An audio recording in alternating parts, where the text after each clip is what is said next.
இந்திய சுதந்திர அமுத பெருவிழா இந்திய அரசின் விக்யான் பிரசாத், தமிழ்நாடு அறிவியல் தொழில்நுட்ப மையம் மற்றும் களஞ்சியம் சமூக வானொலி இணைந்து வழங்கும் அறிவோம் அறிவியல்.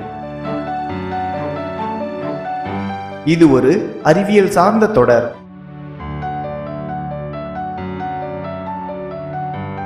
இன்றைய நிகழ்ச்சியில் நம்ம இஸ்ரோ அனுப்பியிருக்கக்கூடிய ஆதித்யா விண்கலனை பற்றி தான் தெரிஞ்சுக்க போகிறோம்.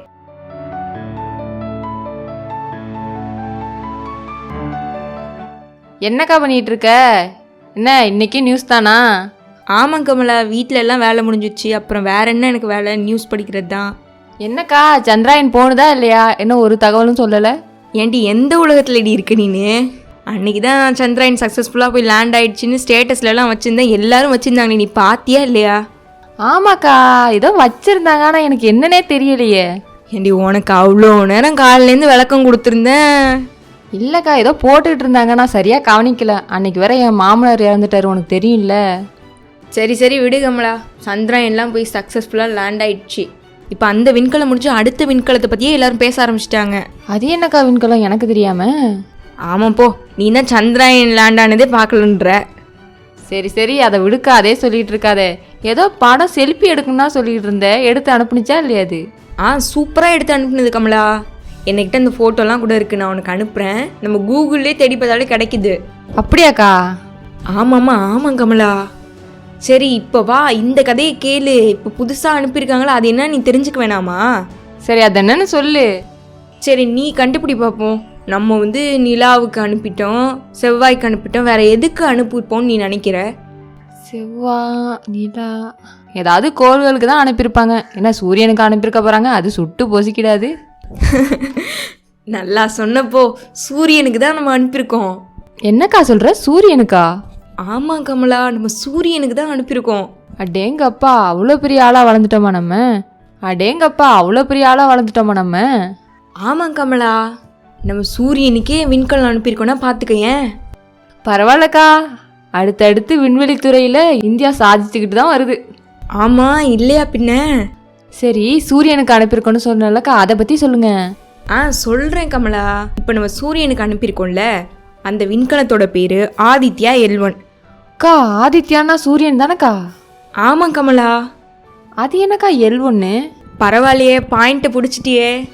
L1 அப்படின்றது நம்ம சூரியனுக்கும் பூமிக்கும் இடையில இருக்கிற அந்த தூரத்தோட ஒரு புள்ளி. இப்போ சூரியனுக்கும் பூமிக்கும் சமநிலை புள்ளிகள்னு 5 புள்ளிகள் இருக்குது. அதில் ஒரு புள்ளி தான் இந்த L1. இந்த L1 அப்படின்ற புள்ளியிலேருந்து தான் இந்த ஆதித்யா ஆராய்ச்சி செய்ய போகுது. அதனால தான் ஆதித்யா L1 அப்படின்னு நம்ம பேர் வச்சுருக்கோம். ஓ அப்படியாக்கா? ஆமாம் கமலா. அமெரிக்கா, ரஷ்யா, சீனா அந்த மாதிரி விண்வெளித்துறையில் சாதிச்சுக்கிட்டு இருந்த நாடுகளுக்கு மத்தியில் அடுத்தபடியாக நம்ம இந்தியாவும் சேர்ந்துருச்சு அப்படின்றது எவ்வளோ பெரிய விஷயம் தெரியுமா? ஆமாக்கா, நீ சொல்லும் போதே உனக்கு உடம்பெல்லாம் சிலுக்குது. ஆமாம்மா, இப்போ நம்ம சந்திராயனில் கூட அந்த சாஃப்ட் லேண்டிங் பண்ணோம் தெரியுமா? அதெல்லாம் இந்த மாதிரி பெரிய பெரிய நாடுகள் தான் பண்ணிகிட்டு இருந்தது. இப்போ நம்ம கூட அது மாதிரி செய்ய வந்துட்டோம். ஆமாக்கா, ரொம்ப பெருமையாக இருக்குது. இந்த ஆதித்யா L1 நம்ம இந்தியாவோட 15 வருஷ கனவு அப்படின்னு சொல்கிறாங்க கமலா. இது சூரிய மண்டலத்தில் இருக்கக்கூடிய அந்த இயற்பியல் வானியல் நிகழ்வுகள் எல்லாத்தையுமே இது ஆராய்ச்சி செய்ய போகுது. அப்படியா? சரிங்கக்கா. சரி, இப்போ இந்த ஆதித்யா விண்கலம் எப்போ அனுப்புனாங்க அப்படின்னு சொல்கிறேன். நம்ம இஸ்ரோவோட திட்ட இயக்குனரான நிகர் சாஷி அவங்களோட தலைமையில் தான் இந்த ஆதித்யா L1 விண்கலம் போனது. இது என்னைக்கு அனுப்புனாங்க அப்படின்னா 2 செப்டம்பர் 2023 அன்னைக்கு காலையில் 11:50 தான் இது அனுப்பியிருந்தாங்க. இது சுமார் 127 நாட்களுக்கு பிறகு தான் L1 அப்படின்ற புள்ளியை போய் அடையும். அடேங்கப்பா, அவ்வளோ நாள் ஆகுமா? ஆமாம் கமலா, கிட்டத்தட்ட 4 மாதம். 4 மாதமா? ஆமாம் கமலா. இது சூரியனோட குரோமோஸ்பியர் மற்றும் கரோனாவோட இயக்கவியலை கவனிக்கிறதுக்காகவும் காந்தப்புலம், வெப்ப பரிமாற்ற வழிமுறைகள், விரிவடைதல், அயனியாக்கம், பிளாஸ்மாவை பற்றியும் கவனிக்கிறதுக்காகவும் இதை அனுப்புகிறாங்க. இந்த நிலையில் அந்த துகள்களோட இயற்பியல் மற்றும் வானிலை நிகழ்வுகளை தான் இது ஆராய்ச்சி செய்ய போகுது. சரிக்கா, இது 15 வருஷம் கனவுன்னு சொல்கிறீங்கள, இது எப்போ ஸ்டார்ட் பண்ணாங்க? இந்த விண்கலம் பார்த்தீங்கன்னா 2008 ஜனவரியிலேயே இது ஒரு ஆலோசனை குழுவால் இந்த மாதிரி அனுப்பலாம் அப்படின்னு அவங்க ஒரு திட்டம் போட்டிருந்தாங்க.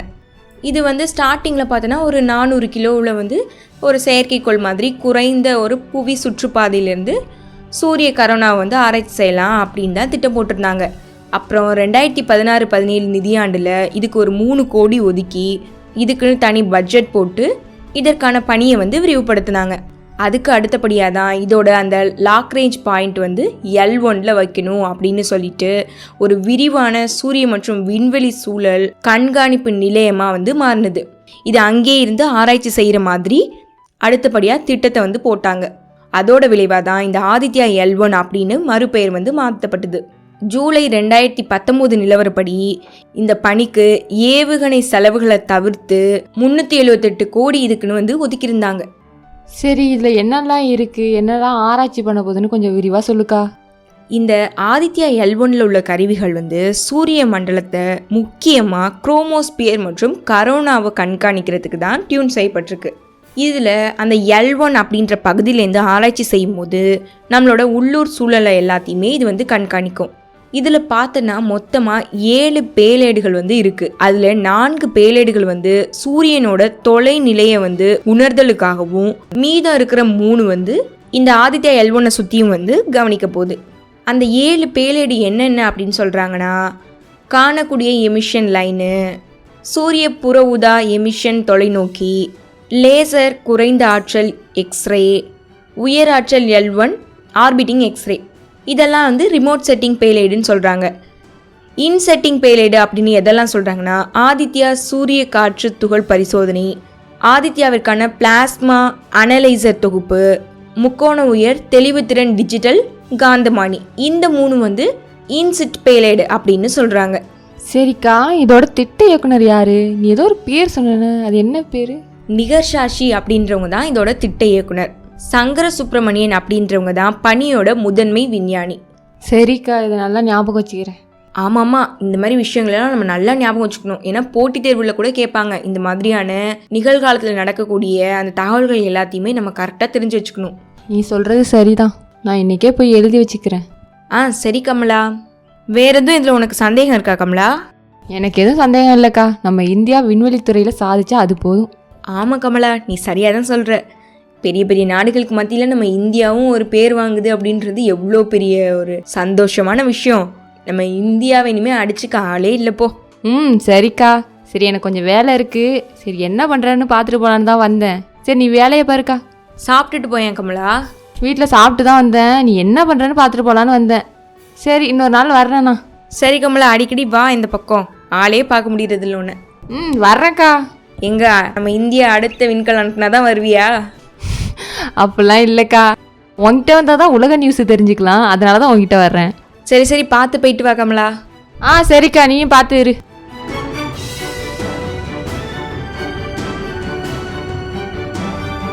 நம்ம இந்தியா அனுப்பியிருக்க இந்த ஆதித்யா விண்கலமானது இஸ்ரோவிலிருந்து சூரியனை ஆராய்ச்சி செய்கிறதுக்காக அனுப்பப்பட்டிருக்கு. இதோட முழு பெயர் ஆதித்யா L1. L1 அப்படின்றது அந்த ஆதித்யா விண்கலம் நிறுத்தக்கூடிய அந்த புள்ளியை தான் வந்து L1 அப்படின்னு சொல்கிறாங்க. இதோட மொத்த செலவு 378 கோடி. பொதுவாக சூரியனுக்கும் பூமிக்கு இருக்கக்கூடிய தொலைவை L1, L2, L3, L4 அப்படின்னு சொல்லி பிரிக்கிறாங்க. அதில் L1 அப்படின்ற புள்ளியில தான் இந்த ஆதித்யா விண்கலம் நிலைநிறுத்த போகுது. அந்த புள்ளியானது பூமியிலிருந்து 15 லட்சம் கிலோமீட்டர் தொலைவில் தான் இருக்குது. பொதுவாகவே நம்மளுடைய சூரியனில் நிறைய மாயங்கள் இருக்குது அப்படின்னே சொல்லலாம். உதாரணமாக பார்த்தீங்கன்னா, சூரியனை சுற்றி இருக்கக்கூடிய அந்த அடுக்கும் அதற்கு வெளிப்புறமாக இருக்கக்கூடிய அடுக்கையும் எடுத்துக்கிட்டோம்னா, அந்த உட்புறமாக இருக்கக்கூடிய அடுக்கோட வெப்பநிலையானது வெளிப்புறமாக இருக்கக்கூடிய அந்த வெப்பநிலையை விட குறைவாக இருக்காம். ஆச்சரியமாக இருக்கு இல்லையா? இதே மாதிரி தான் சூரியனில் நிறைய விந்தைகள் ஒளிஞ்சிருக்கு அப்படின்னு சொல்கிறாங்க. இப்போ நம்ம அனுப்பக்கூடிய இந்த ஆதித்யா L1 விண்கலமானது 1400 கிலோ எடையில தான் அனுப்புகிறோம். அதாவது கிட்டத்தட்ட ஒரு யானையோட எடை. நம்ம பூமியும் ஒரு நிரந்தரம் இல்லாத ஒரு பகுதியில் தான் வந்து சுழன்றுகிட்டு இருக்கு. சூரியனும் அதே போல் ஒரு நிரந்தரம் இல்லாத அந்த அண்ட பகுதியில் தான் வந்து சுழன்றுகிட்டு இருக்கு. நம்ம பூமி சூரியனை சுற்றிக்கிட்டே இருக்கு. இப்போ நம்ம நிறுத்தக்கூடிய அந்த புள்ளி அப்படின்றது ஒரு அந்தரத்தில் இருக்கக்கூடிய ஒரு புள்ளி அப்படின்னே சொல்லலாம். சூரியனும் சுழலுது, பூமியும் சுழலுது. அது மட்டும் இல்லாமல் பூமியானது வந்து நகர்ந்து கொண்டே இருக்கு. இப்போ நம்ம நிறுத்தக்கூடிய இந்த L1 புள்ளியில் ஆதித்யாவானது அங்கே நிரந்தரமாக இருக்க போகிறது கிடையாது. அதுவும் நகர்ந்து கொண்டே தான் இருக்க போகுது.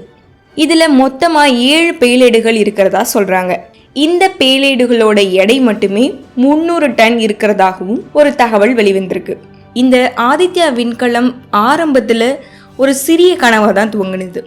அதற்கு அடுத்தபடியா இன்னும் கொஞ்சம் அதுல முன்னேற்றம் பண்ணி இப்போ 15 லட்சம் கிலோமீட்டர் தொலைவு, அதாவது இப்போ நம்ம அனுப்பின சந்திராயனை விட 5 மடங்கு தொலைவு அதிகமாக போக போகுது இந்த ஆதித்யா L1 விண்கலம். இதற்கு ஆகக்கூடிய நாட்கள் அப்படின்னு பாத்தீங்கன்னா 109 நாட்கள் ஆகுது. சந்திராயனுக்கு 40 நாள் அப்படின்னு சொல்லிட்டு நம்ம காத்துட்டு இருந்தோம். ஆனா இதுக்கு கிட்டத்தட்ட 4 மாதங்கள் நம்ம காத்திருக்க வேண்டிய அவசியம் இருக்கு.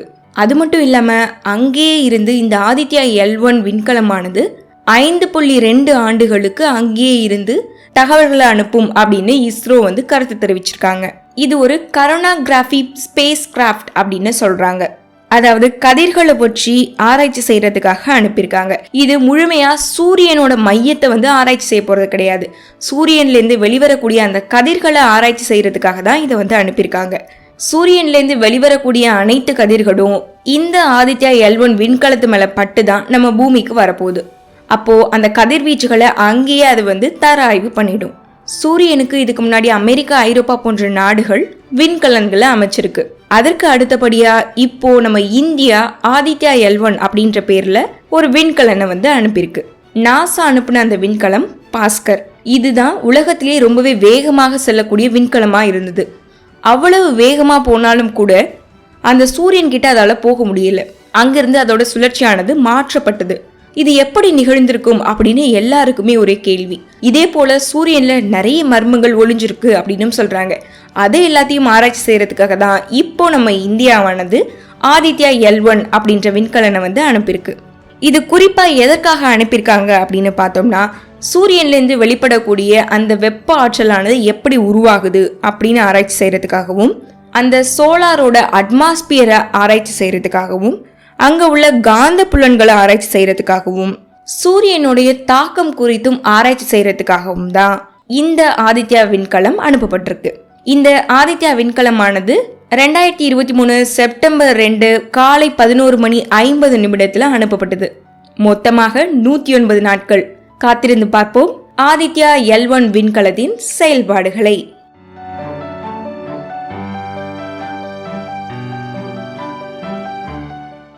தொடர்ந்து இந்த நிகழ்ச்சியை கேளுங்கள். நீங்கள் கேட்டுக்கொண்டிருப்பது களஞ்சியம் சமூக வானொலி பண்பலை 90.8.